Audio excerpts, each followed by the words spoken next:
Edification.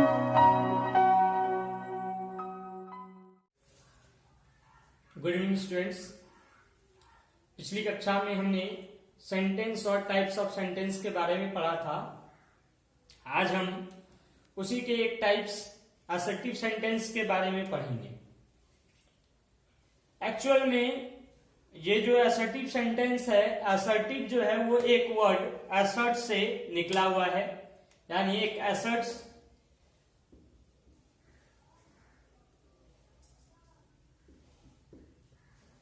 जिसका अर्थ है सच कहना या कथन, कुछ कहना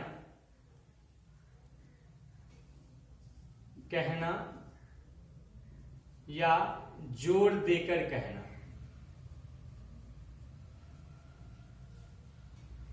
बात करें असर्टिव के, तो असर्टिव को डिक्लेरेटिव सेंटेंस भी कहा जाता है।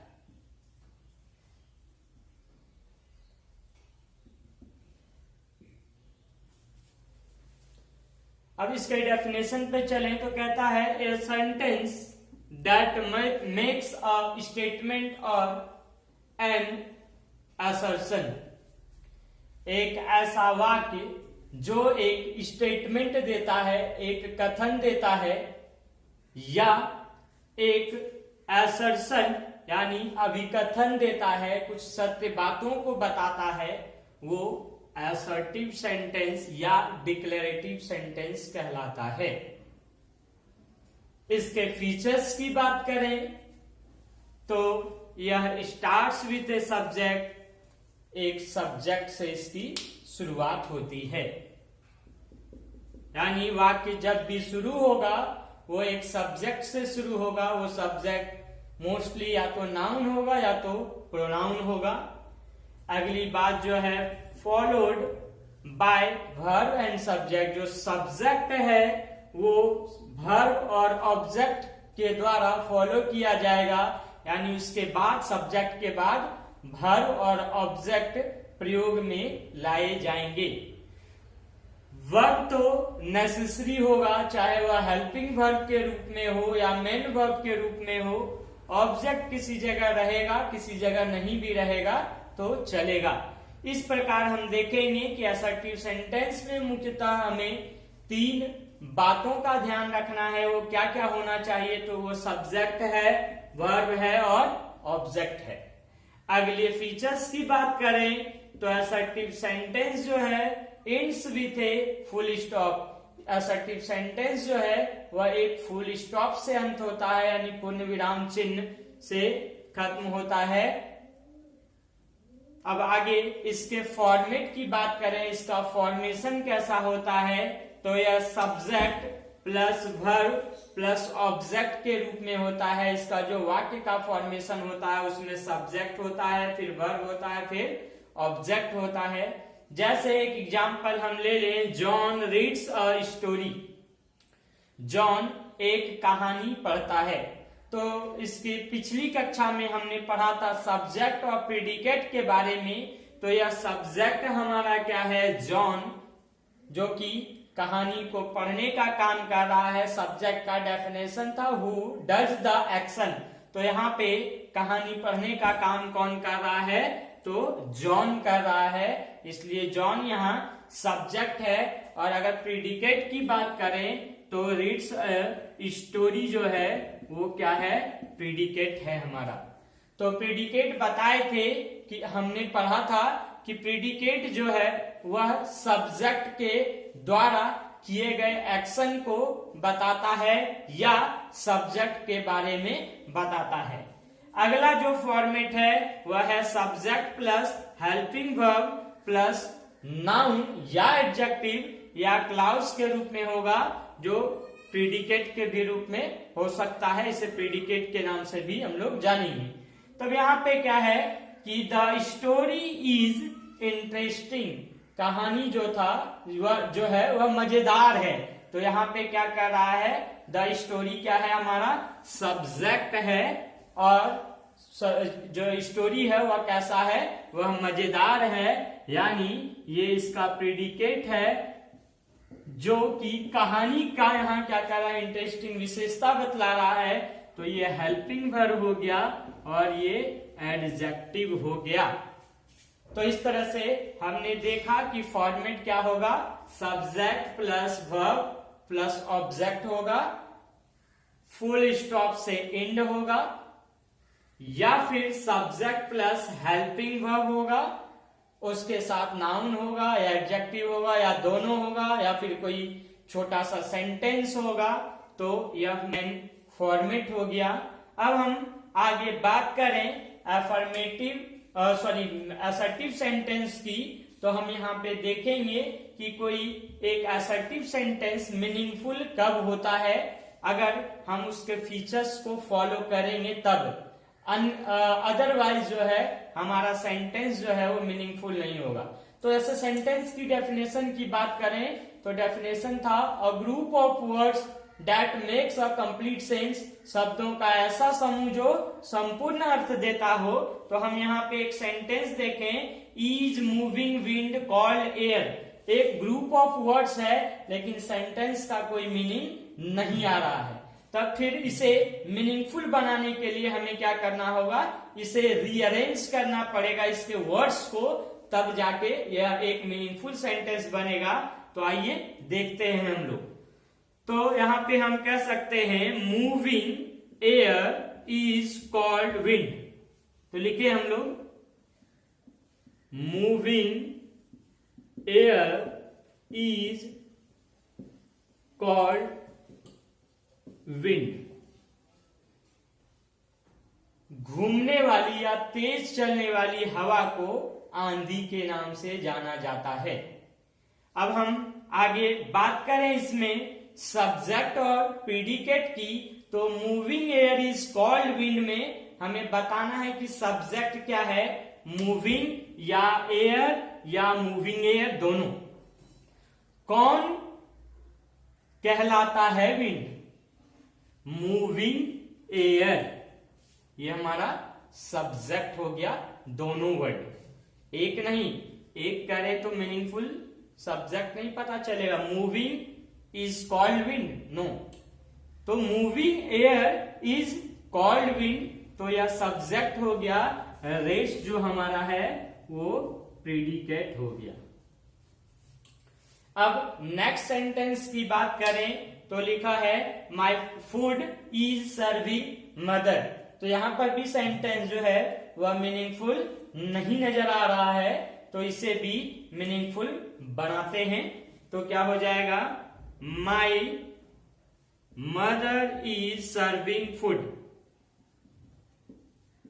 My mother is serving food, मेरी मां खाना परोस रही है।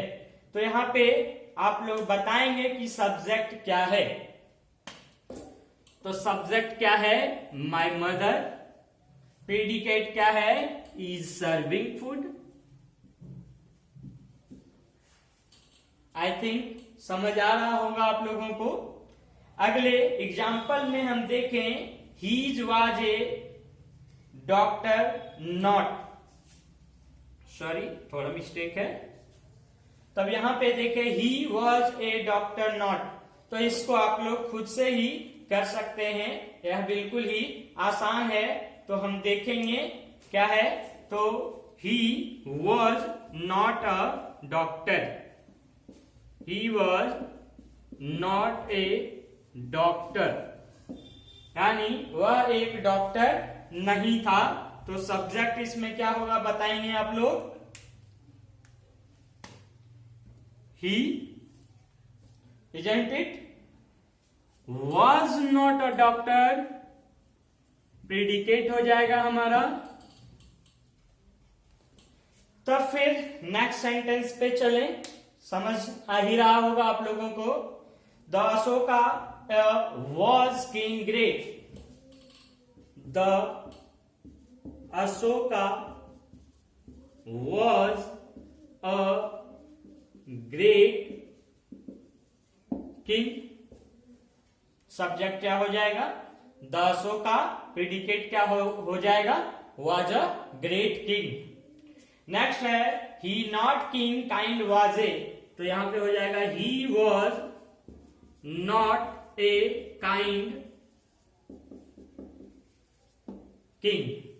सब्जेक्ट ही, प्रीडिकेट, जो भी रेस्ट ऑफ वर्ड्स बचा हुआ है वो सारा प्रीडिकेट कहलाएगा। तो फिर से थोड़ा रिमाइंड कर लें, सब्जेक्ट और प्रीडिकेट की बात में सब्जेक्ट उसे कहेंगे जो एक्शन को करेगा, डूअर होगा एक्शन का, और प्रीडिकेट उसे कहेंगे जो सब्जेक्ट के द्वारा किए गए एक्शन को बताएगा या फिर सब्जेक्ट के बारे में बताएगा। आगे हम चले असर्टिव सेंटेंस की ओर फिर से, तो इसके भी 2 टाइप्स होते हैं। पहला अफर्मेटिव सेंटेंस जिसे पॉजिटिव भी कहते हैं, और दूसरा नेगेटिव सेंटेंस। बात करें पॉजिटिव और नेगेटिव में तो, या अफर्मेटिव में, तो इनमें हम देखते हैं कि 2 बातों का ख्याल हमें रखना पड़ता है। किन किन बातों का? तो अफर्मेटिव जो होता है वह सकारात्मक वाक्य होता है जो अफर्म करता है किसी बात को, सत्य कर, अफर्म वर्ड से निकला है जिसका अर्थ है सत्य कहना। यह क्या करता है? जोर देता है किसी बात पर, किसी बात को सत्य साबित करने का प्रयास करता है। तो इसे पॉजिटिव भी कह सकते हैं, सकारात्मक वाक्य। अब इसका एक एग्जाम्पल अगर हम देखें यहाँ पे, तो the Ashoka was a great king. Ashoka was a great king, Ashok जो थे एक महान राजा थे।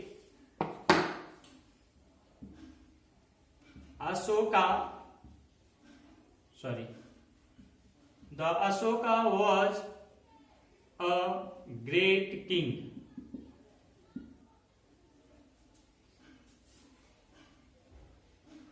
यहां पे बात करें तो क्या है? अशोक जो थे एक महान राजा थे।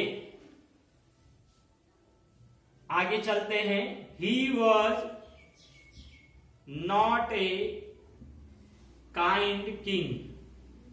हम यहां पे देखें, दोनों अशोक के बारे में अगर बात करें, हम ऐसा कहें कि अशोक एक महान राजा थे, लेकिन ही was not a kind king, वह एक दयालु राजा नहीं थे। यहाँ क्या है? इसके पॉजिटिव गुणों की बात हम कह रहे हैं कि अशोक जो है एक महान शासक, उनकी गिनती महान शासकों में होती है। लेकिन अगर नेगेटिविटी की बात करें, नेगेटिव सेंटेंस की बात करें, तो अशोका जो थे वह एक दयालु राजा नहीं, बल्कि शुरुआती जो अपने जीवन के शुरुआती वर्षों में लगभग 12 वर्षों तक जो है अशोका अपने शासन के लगभग 12 वर्षों तक एक क्रूर राजा के रूप में जाने जाते हैं। तो इस तरह से 2 प्रकार का असर्टिव, एक अफर्मेटिव, दूसरा नेगेटिव सेंटेंस है। दोनों के एग्जाम्पल यहाँ हैं। तो वैसा सेंटेंस, अब बात ये उठता है कि सर अफर्मेटिव और नेगेटिव को कैसे पहचानेंगे? तो सिंपल है कि अफर्मेटिव और नेगेटिव में सिर्फ एक वर्ड का अंतर है, नॉट का, जो हमेशा हेल्पिंग वर्ब को फॉलो करेगा। ध्यान ये रखना है, नेगेटिव सेंटेंस का पहचान नॉट से, और जो हमेशा हेल्पिंग वर्ब को फॉलो करेगा। बिना हेल्पिंग वर्ब का नॉट नहीं आएगा। आगे जो है, आगे के क्लास में हम लोग इंट्रोगेटिव सेंटेंस के बारे में पढ़ेंगे, उसके यूजेस को पढ़ेंगे, उसके फॉर्मेट को पढ़ेंगे, और फिर आगे हम पीडीएफ फॉर्मेट में या फिर व्हाट्सएप या फेसबुक ग्रुप पे जो है इसके एक्सरसाइज का सब्जेक्ट या प्रीडिकेट फाइंड करने या फिर वर्ड्स को रीअरेंज कर सेंटेंस के फॉर्मेशन के लिए कुछ एग्जांपल्स देंगे, जिसे आप कीजिएगा। और फिर मेरे व्हाट्सएप ग्रुप से आप जुड़ सकते हैं। मेरा नंबर है 8825151112। ये व्हाट्सएप नंबर है मेरा। आप इस पे टेक्स्ट करके मुझसे मेरे ग्रुप में जुड़ सकते हैं, जहां पे आपको प्रैक्टिस सेट मिल जाएगा।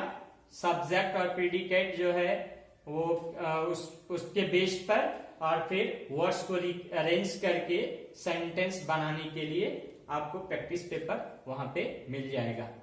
जी थैंक यू।